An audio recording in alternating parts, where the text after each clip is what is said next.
देख ऊपर मुंडे आज्ञा आम तीखाली डैम अच्छे ऊपर मुंडे बहुत वर्षा है से 3टा गेट छाड़ी नदी बहुत पानी आसुचे हे तो भविष्य में आज्ञा यहाँ को आम जेनटा अच्छे कलवट भाया से बड़ ब्रिज है आम यातायात सुविधा होता ओडेन फरिया रास्ता आम फुटब्रिज और पलसदा ब्रिजटा यहाँ हूँ जो सुंदर नदी है बहुत पानी अच्छे बहुत लोग आई देखा लगी बहुत इच्छा क्षति संभावना भी अच्छी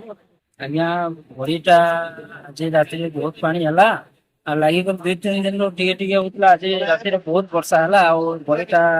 बहुत बढ़ी जाइए ऊपर मुंडर खाली अच्छे से खाली 2-3टा गेट पानी छाड़बार आज धीरे धीरे बहुत पानी ऊपर जाऊँ यातायात बहुत असुविधा होती ब्रिजटा को नूतन भाव चूड़ा हिसाब से अंचल वंचित रही पारे आम आशा अच्छे।